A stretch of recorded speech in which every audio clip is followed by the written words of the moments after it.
Vamos lá, mais uma aula? Hoje nós vamos ver o último teste de hipótese, né? Mas o último teste de hipótese que a gente viu na última aula foi do teste T para duas amostras, lembra? Com a máquina antiga contra a máquina nova, né? Agora, como é que é esse teste de hipótese T pareado, né? Ele faz uma comparação estatística entre duas médias também, só que de amostras dependentes. Olha só, hein? A anterior, lembra, era a amostra independente, máquina 1 contra a máquina 2. Agora vão ser as mesmas amostras. Que situação que eu posso usar, Ricardo? Vamos ver? É o arquivo 323 que vocês vão ver depois, tá? Exercita aí. Olha só. 9 pessoas participaram de um novo programa de emagrecimento. Verifique se a nova dieta é eficiente, produzindo os efeitos desejados, isto é, diminuindo o peso dos participantes. Nesse caso, ele quer fazer o teste da dieta para emagrecer. Tem dieta para engordar, mas nesse caso ele está fazendo o teste para emagrecer. E por que as amostras são dependentes? Porque ele vai fazer com as mesmas pessoas. Deu para entender a diferença? Então, quais são as duas hipóteses que eu tenho aqui, gente? Ó, peso antes é igual peso depois, ou seja, fazendo a dieta ou não fazendo, não vai dar diferença nenhuma. Ou que o peso antes seja o quê? Maior. As amostras são dependentes do teste para ele vai fazer com as mesmas pessoas. Deu para entender a diferença? Então, quais são as duas hipóteses que eu tenho aqui, gente? Ó, tá. Mas nesse caso ele está fazendo o teste para emagrecer. E por que as amostras são dependentes? Porque ele vai fazer com as mesmas pessoas. Deu para entender a diferença? Então, quais são as duas hipóteses que eu tenho aqui, gente? Ó, peso antes é igual peso depois, ou seja, fazendo a dieta ou não fazendo, não vai dar diferença nenhuma. Ou que o peso antes seja o quê? Maior que o peso depois. Certo? Para ver se a dieta funciona. Então, nós temos aí as duas hipóteses. Como é que eu faço esse ensaio?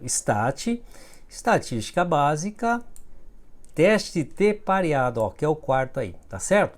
Clica aí, joga aqui para dentro, olha só agora, cada amostra está em uma coluna, seleciona essa opção, e aqui a mesma coisa, ó, antes contra o depois, tá certo? Quero testar o antes contra o depois, então eu jogo o antes aqui para dentro e jogo depois aqui.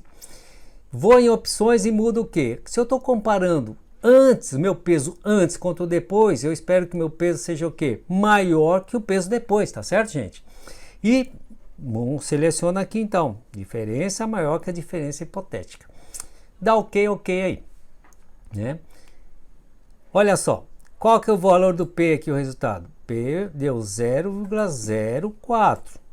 É maior ou menor que 0,05? É menor. Se é menor, então eu rejeito a hipótese inicial, rejeito o H0. E se eu rejeito o H0, eu afirmo a segunda, que o peso antes é maior que o peso depois. Ou seja, a dieta funciona mesmo. Tá bom, gente? Então esse é o caminho para esse tipo de teste de hipótese. Então, aquela pausa bacana para você praticar um pouquinho no Minitab. Daqui a pouco a gente volta. Pô, vocês fizeram então aí o Minitab, né? Espero que tenham encontrado menos valor. E com isso a gente termina o teste de hipótese, né? Vimos os 4 tipos principais que se usa, tá, gente? Então é bem bacana aí para que vocês usem quando vocês tiverem dúvidas entre médias, entre produções, entre amostras, etc. Tá bom?